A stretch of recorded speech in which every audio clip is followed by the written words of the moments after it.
patents. So I've been doing a lot of inventing in the last few years. And I'm also the father of 4 children and 1 grandchild. So there's the clan. And also, I've been a Christian 47 years and an in-depth student of the Bible and believer in it. So, and I believe it's God's inspired word. And I've attended Calvary Bible Church since April of last year. And one of the reasons I have been staying here is because of the way this church believes in the Bible and teaches it. And I love to water ski. Wow. And that is not a stunt double. That was actually me this last summer. So I'd love to do that. And I mentioned last week I wrote a science fiction novel, full-length science fiction novel. So that's something else about me. Okay. So we're going to start off by getting your answers to some of the questions from today. So first of all, is evolution science? What are some thoughts? Yes? No, because they don't analyze the facts. They base their theories on things that they can't prove.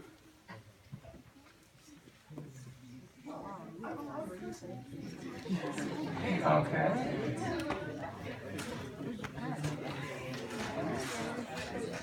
Any other thoughts on that? Yeah.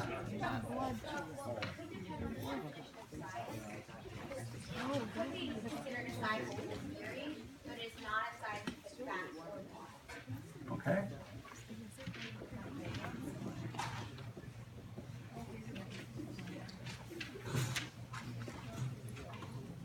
Okay. Yes. There's no way of testing the evidence using the scientific method, and so you have to rely on faith to believe what happened billions of years ago. Okay. Now, and our second question was, how would you define evolution of creatures? Someone from this side, come on. Yes. Well, it's like the changing of one thing to another, so it's like, well, it goes in stages almost. So like it starts as like a cell, and then it kind of builds on, and then you get like a microorganism, and then it just kind of grows into something. It's constantly changing depending on the environment. Yeah. Okay, yes. It's the change of kind in animals. Okay.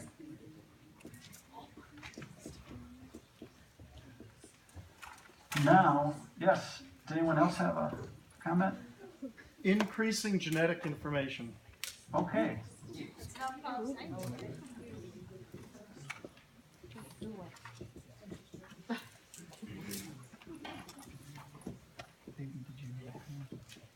Okay, and our last question was, when talking about how we got here, are most scientists considering or presenting the alternatives? Why or why not? Yes? Well, I was just going to say that it also depends if you're talking about microevolution or macroevolution, because microevolution has been proven whereas macro has not, which is what people usually think of evolution. Okay.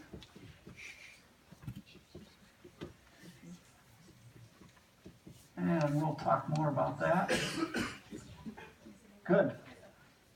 Are they discussing the alternatives? Are most of them doing that or not? Why or why not?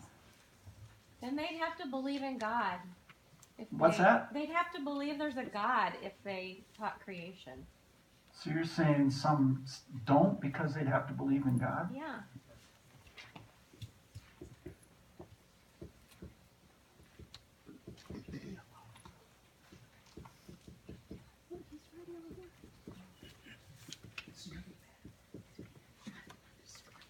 Any other thoughts on that last question? Back against the wall. In the back. In the back? Yes. Okay, in my group we were talking about how if a scientist were to say something against evolution, that they would be put away, not put away, but disgraced from the rest of the scientific community. Okay.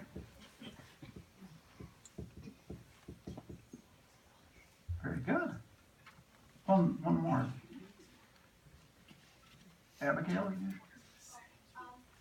Well, not a lot, because, wait, this is the last question, right? Yeah. Okay, not a lot, because, like, in schools, they only teach evolution, and it's illegal for teachers to teach creation, and, like, they won't just have, like, things like the Ten Commandments up on school walls.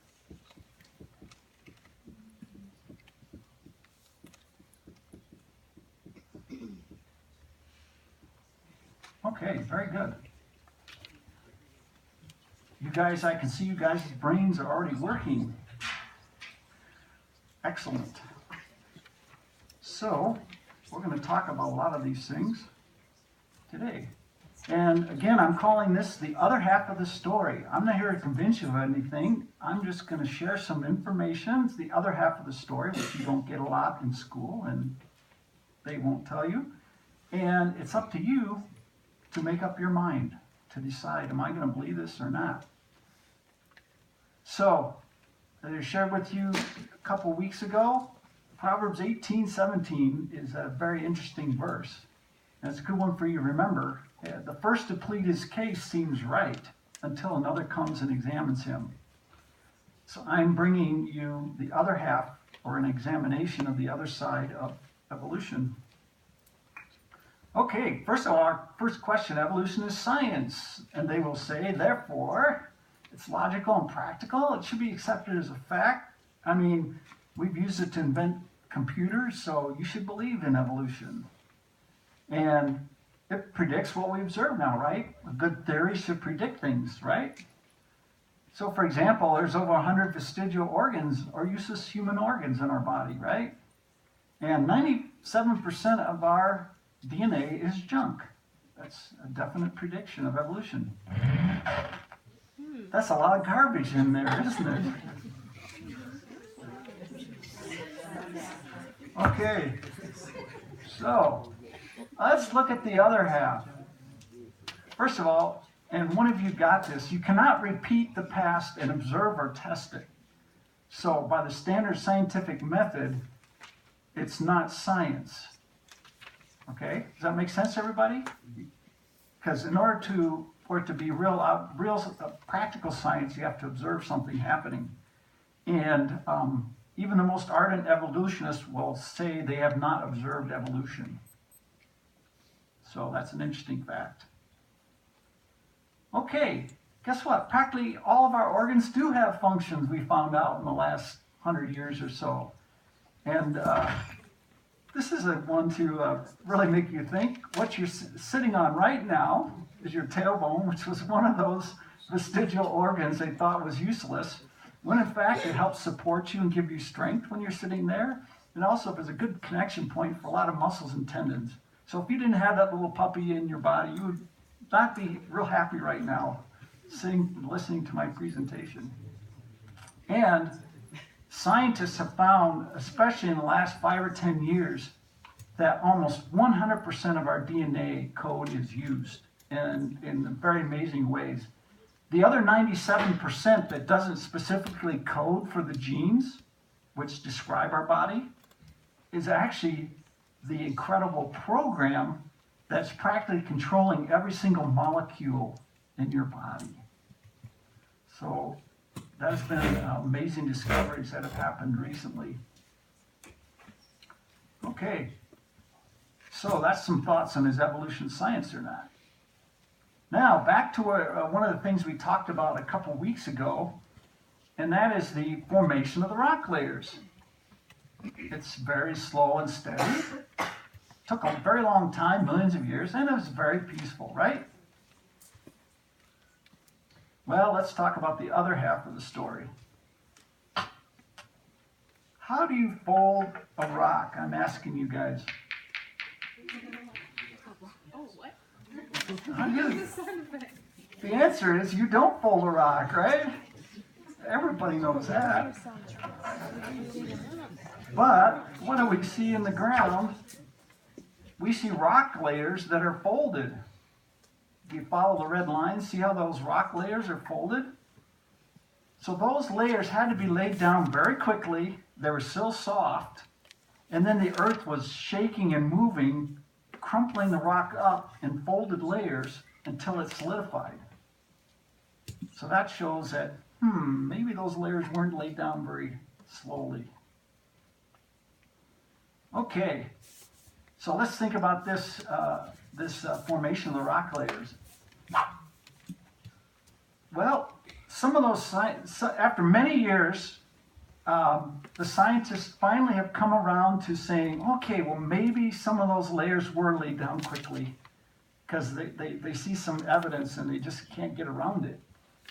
So the only problem is, you see that thin white layer there? That was 20 million years worth of laying down. So where's all the rock?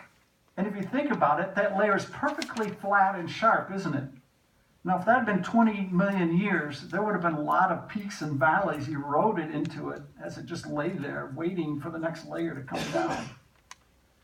And there's not one, but many places where the geologists have found these strange gaps in the rock layer record.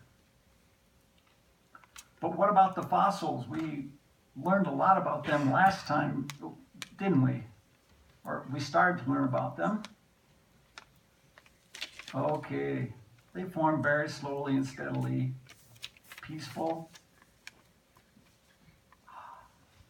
I'm a rock.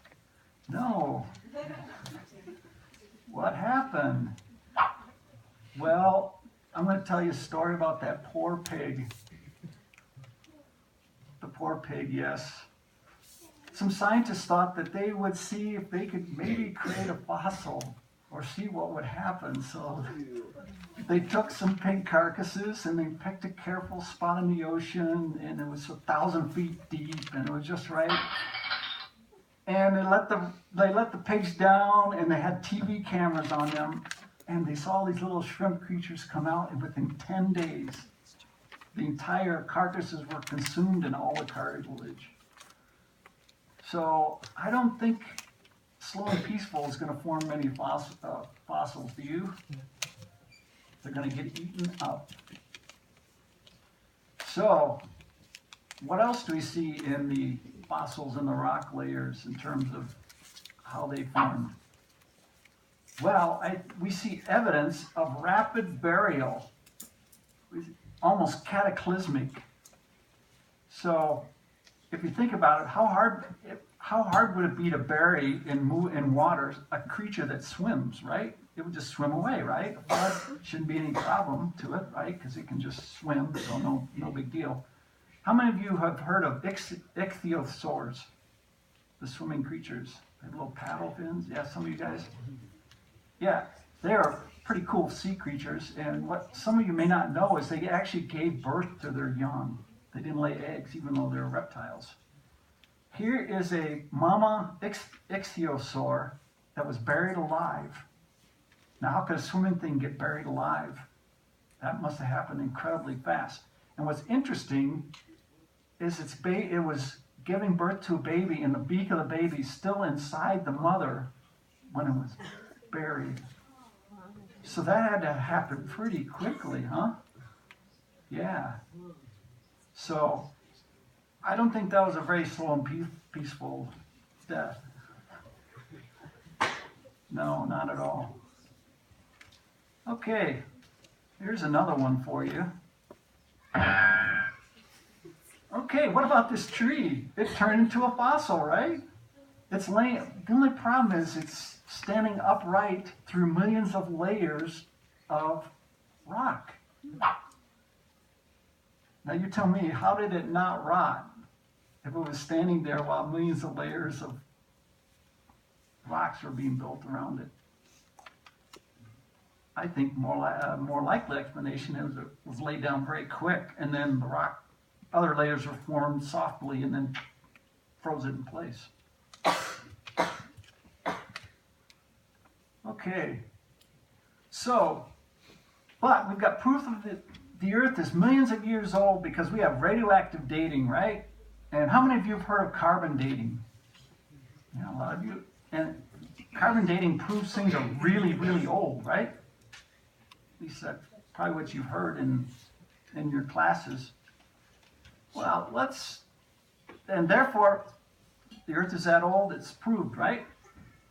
Well, let's talk about the other half of the story. There's these 73-year-old volcanic rocks that someone took, came out of a volcano in New Zealand, and they sent it to a lab that does the dating of these things. They said, be careful, we think these are young rocks, so do some analysis for us on them and come back to us and tell us what is the age of these rocks. So guess what age they came up for, some of them? 3.5 million years old. A little bit off. So the point is that they have to make a lot of assumptions when they're talking about their radioactive dating about what the parent elements were and then what the daughter elements were and how much of this was here and how much was that there to start and then how quickly was it decaying. And so you can get some widely varying numbers and data. And in fact, many times they'll be looking at a rock layer and they'll be saying, okay, how old is this layer? Well, they'll find a fossil in the layer. Oh, that fossil means it's 50 million years old. And they'll test a rock and it says 3 million years. And they'll say, well, that's contaminated, it doesn't work. And they'll test another one or switch methods until they get the right answer. And they usually don't report the wrong results because they're not right, obviously, right? So that's the truth about radioactive dating, which is you won't hear usually. And radioactive dating, how many of you have heard of carbon-14? Who's a scientist? Oh, you guys, a lot of you heard of it. Carbon-14 is the radioactive element that's in carbon dating. And the scientists do their tests to see how much carbon-14 is left. And then they'll say, well, about this much, it started with about this much, and 98% is gone, or 2% is left, so it must be 40,000 years old, or something like that. So they do that dating, right? I bet a lot of you didn't know that in 1 million years, all the carbon-14 would disappear because of the very short half